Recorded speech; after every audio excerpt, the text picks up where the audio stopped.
নেইমারের খেলায় এক ধরনের মায়াবী মোহ জড়িয়ে থাকে, যেন বসন্তের প্রথম ভোরে ফুলের ডালে জমে থাকা শিশির বিন্দু, যার একটিমাত্র ঝলকেই চারপাশ উজ্জ্বল হয়ে ওঠে।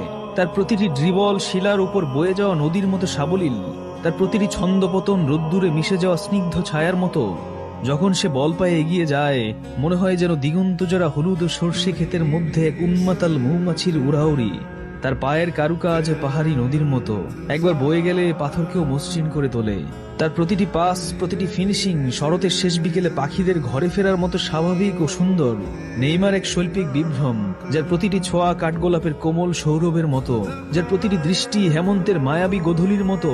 সে যখন মাঠে নামে, মনে হয় যেন ঋতু পরিবর্তনের সঙ্গে সঙ্গে প্রকৃতির রং বদলায়, যেন বসন্ত এসে দাঁড়ায় ধারে, যেন ঝরা পাতার মর্মরে শোনা যায় নতুন কুড়ির প্রতিশ্রুতি। ঠিক যেমন গ্রীষ্মের শেষে প্রথম বর্ষণ প্রাণ ফিরিয়ে আনে রুক্ষ মাটিতে, ঠিক তেমনি তার পায়ের জাদুতে ফিরে আনে ফুটবলের প্রকৃত সৌন্দর্য। নেইমার জুনিয়র লোকটা যেন এক দুর্লভ আলোর ফুলকি, সময়ের স্রোতে ক্ষণিকের জন্য জ্বলে ওঠে, তবু বিস্ময়ের রেখা এঁকে যায় চিরকাল। যেন দুদশকের একবার দেখা পাওয়া ঝলমলে সূর্যগ্রহণ, যার সৌন্দর্য ক্ষণস্থায়ী তবু মহাজাগতিক ভাবে অবস্মরণীয়।